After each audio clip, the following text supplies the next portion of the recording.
Bulavinaka and welcome to Close Up. Last week we had some 80 countries from around the world convene at the United States Department of State here in Washington DC to discuss on some important issues pertaining to oceans. These were fish sustainability, marine pollution and ocean acidification. So tonight on the show we look at some of the non-government organizations based here in Washington DC that do marine conservation works all over the world, specifically in our region, Pacific.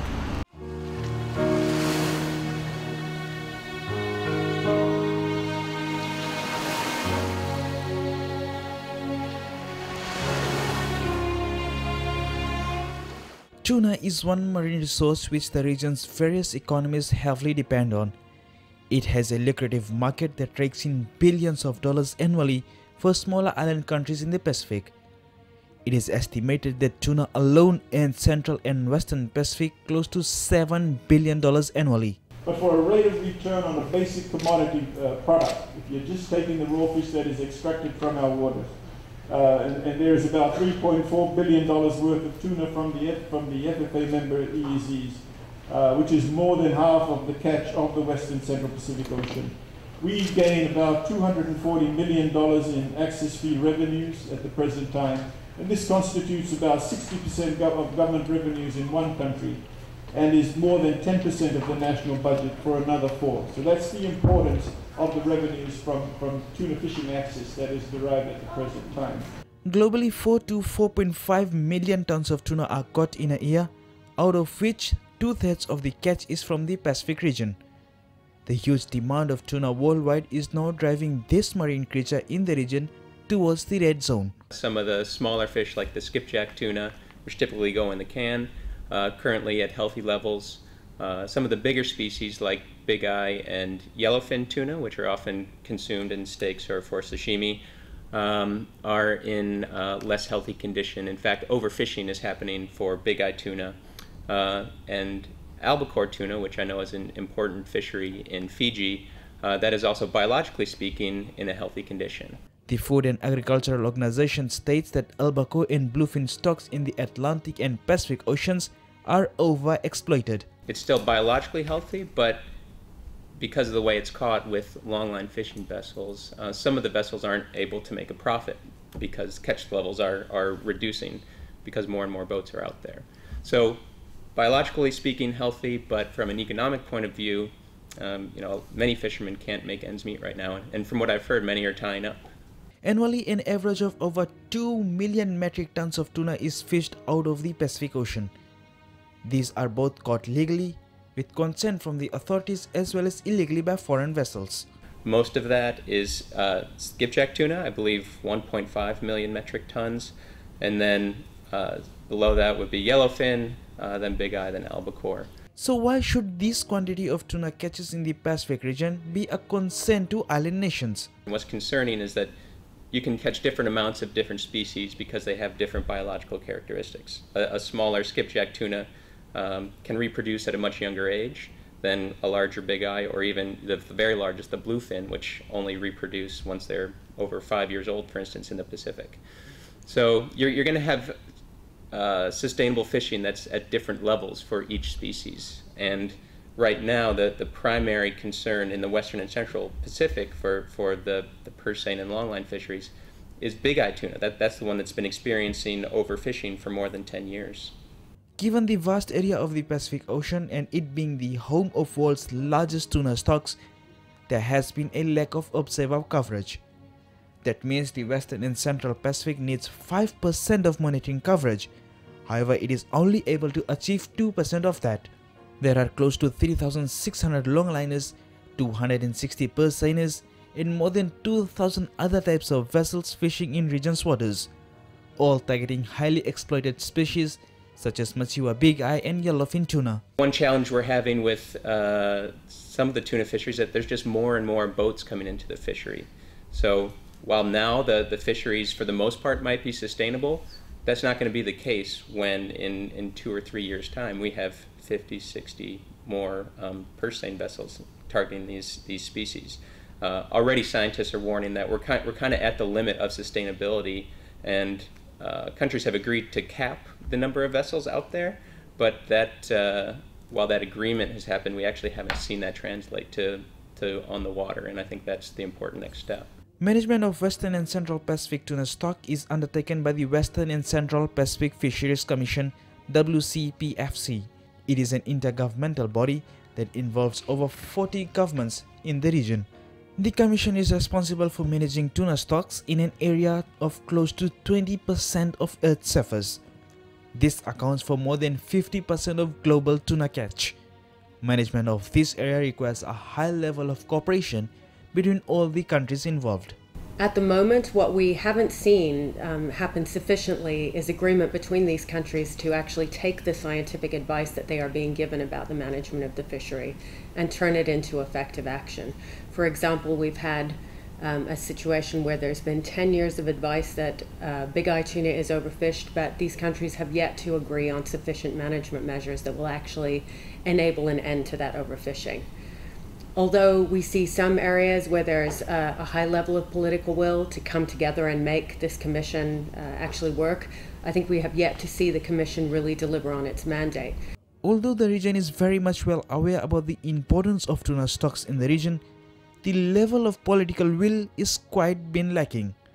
This, some NGOs like Pew Charitable Trust say, is disappointing. I think there is always a challenge, and we have seen it historically across hard decisions between short-term economic gain and long-term sustainability. And at the moment in the Pacific, we are in a lucky situation in the sense that skipjack, which is the tuna that yields the most income to the region, the skipjack fishery is not yet overfished. There are opportunities now to put good, strong management measures in place that will ensure that that fishery does not become overfished. However, to do so will actually require a group of governments to agree on decisions that have longer-term implications.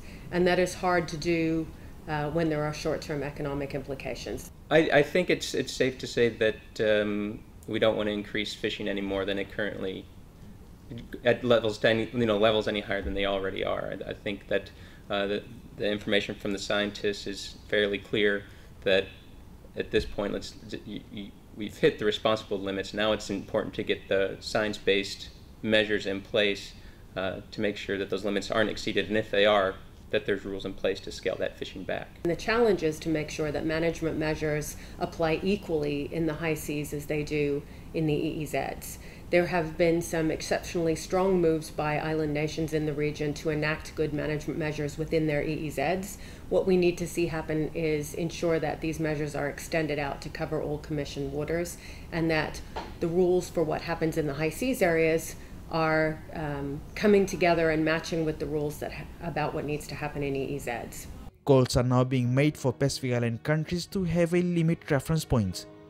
This is basically a management system of how much fish can be taken out of the waters. There's been some efforts to get the target and limit reference points in place, but they haven't been adopted. There's been information provided by scientists about what certain limits and targets might look like and the consequences for the fishery and the risk associated with various levels of targets and limits, but they have not been adopted thus far. And that's one thing that we're strongly advocating for in our work in the region. What's the delay? Why?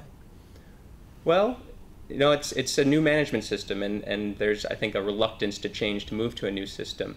What we really would believe needs to be the way forward actually comes down to something very simple, which is putting in place catch limits for the putting in place catch limits for the tuna that is caught, and ensuring that these catch limits apply to both the high seas and the EEZ areas. So that would mean the Commission actually adopting catch limits that apply across the Commission waters. Secondly would be to make sure that we actually have in place regulation and control over the types of fishing gears used by the Commission, again, so that it applies across all of the waters covered by the Commission. In this way, ensuring that there isn't a sort of give and take or a political tussle between what is happening in the high seas areas and what is happening in the EEZs.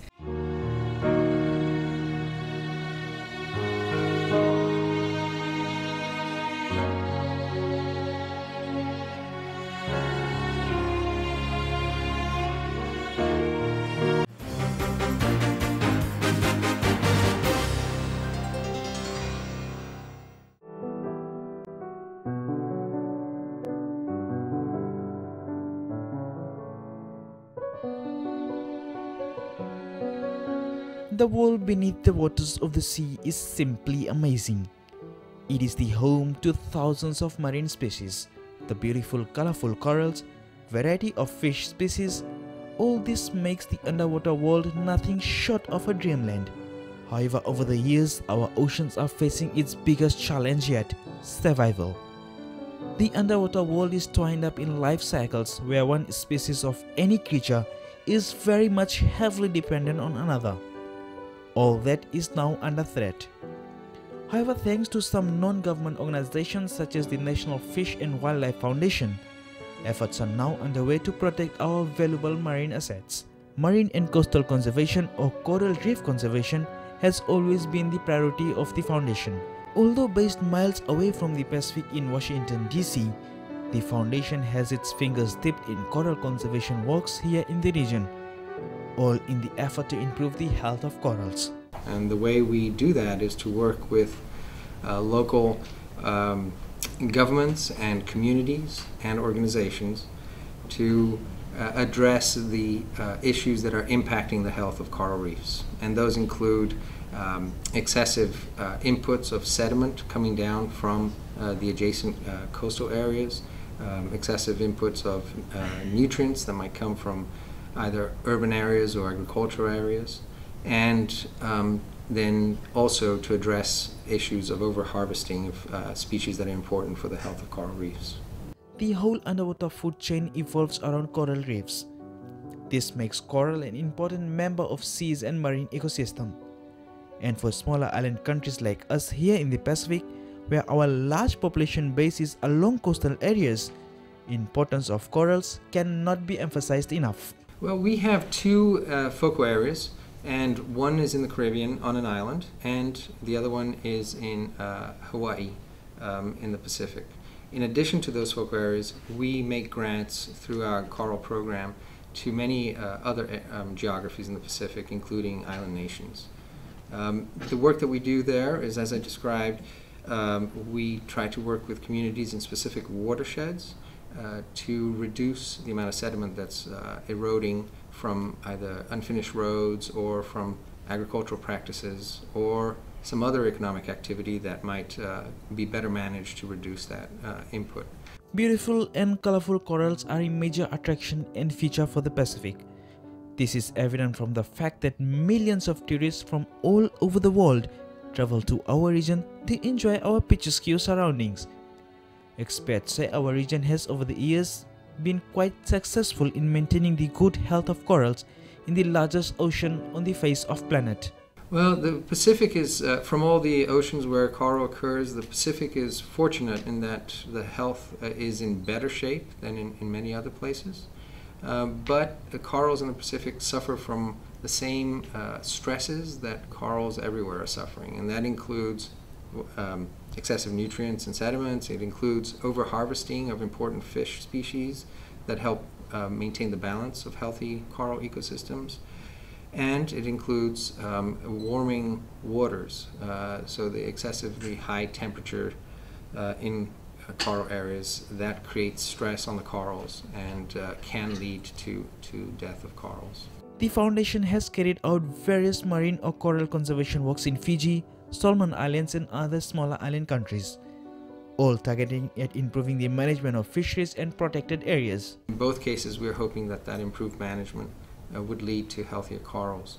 The way we do it is to provide funding for training, either of the protected area managers or of the community and the users of the resources in that area, or to help provide for education to the broader community so you can get support for the types of actions that are needed.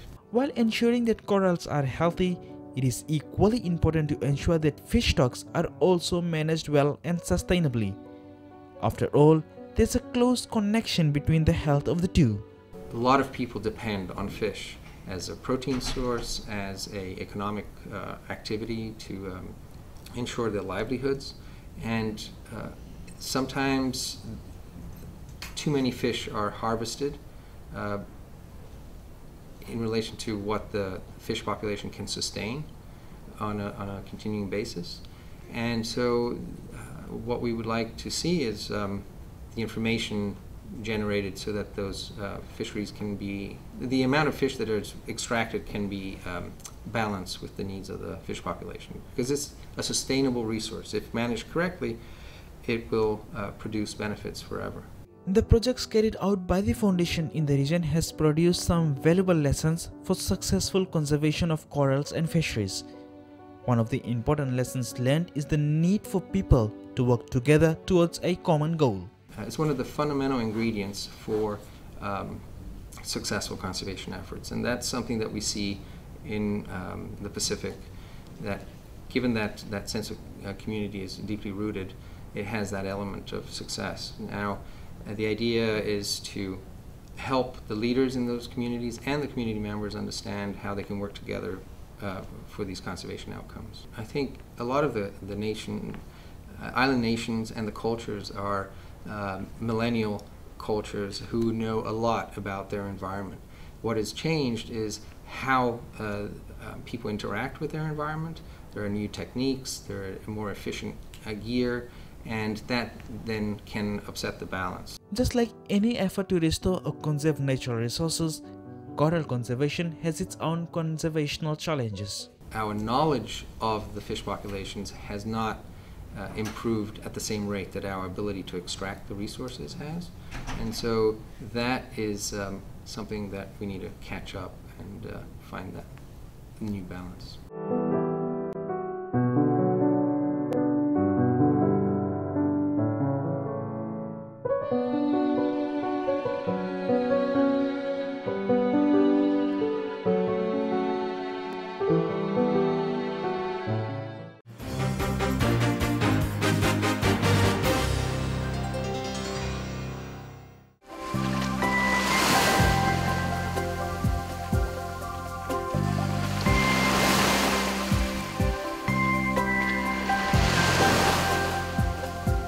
And in our final segment, we talk to a non-government organization that works all over the world on issues related to climate change and its impact on smaller island nations.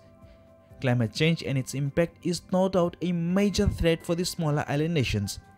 It is no longer just a matter of environment degradation, but a matter of survival for smaller island developing states. It's not just a matter of survival for them, but a matter of survival for humanity overall. It's a critical issue and we need to act now.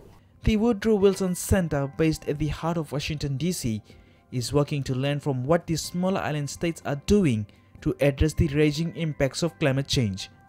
The center mostly works in countries like Philippines, where communities are vulnerable to these impacts. We work with these partners in country to develop a better understanding of what's happening to their resources and to develop concrete plans to take action right now. So we work with partners in countries like the Philippines who are developing integrated coastal resource management plans that are tied to food security and disaster mitigation. It is a known fact that countries that are facing the brunt of climate change impacts and not the causes of those changes.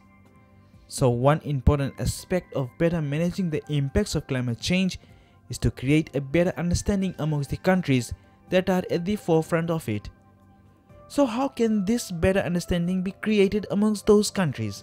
De Souza says Pacific can play a huge role globally here in fostering those partnerships. We have brought experts from the Pacific who are working on community development programs for community-based adaptation to climate change, to learn what is being done in the Pacific and what is working, to bring those lessons to other island states, such as islands in the Caribbean, so that we promote sharing between the Pacific and the Caribbean to develop responses. So what factors should be included while coming up with these successful adaptation plans? An adaptation plan must be very locally focused, and that means it must look at vulnerabilities at the local level. It must involve community members so that they are part of this process. It must take into account the local decision-making authority and processes. So for example, in the Philippines, it's very decentralized. There are budgetary decisions that are made by communities that mayors can use to allocate funding. So how you develop an adaptation plan for the Philippines is very different from how you would develop one for the Caribbean, for example. While some smaller island countries have successfully managed to put up an adaptation plan, others are still struggling with the know-hows of the plan. The adaptation field is very difficult. It's an emerging field. One of the most difficult things to figure out is funding. There are, all countries in the world have had to now develop national adaptation plans. And these serve as the basis for them to be able to access funding. What we have heard internationally from many of the small island developing states is that the mechanisms in place to access that funding to develop these adaptation plans is too complicated and too sophisticated for local resources. Given the threat of climate change impacts on Pacific, the region is ahead of the race to address this issue.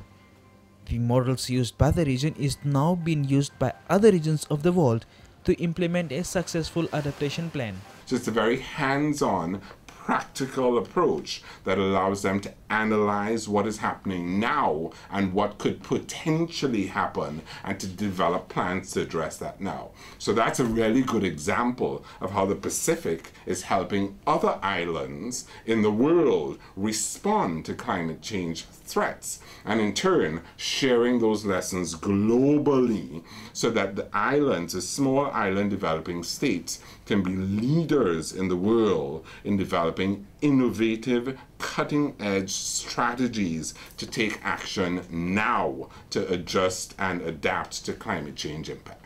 By sharing the models with other regions, Pacific has also learned few valuable lessons for a successful adaptation plan. Particularly in the Pacific, there's an opportunity for these islands to maximize the global platform to push for action on these issues. Right now, the Pacific is very visible on a global platform because this issue is recognized as being critical. This is an opportunity where small island states have an international voice in a way that they've never had before. Smaller island nations like ours in the Pacific are paying the price for the actions of other countries in the world. Be it the impacts of climate change, health of fish stocks or corals, it's the livelihoods of billions of people are at stake. The only message that is coming out strongly from all the concerned authorities is the need to act now.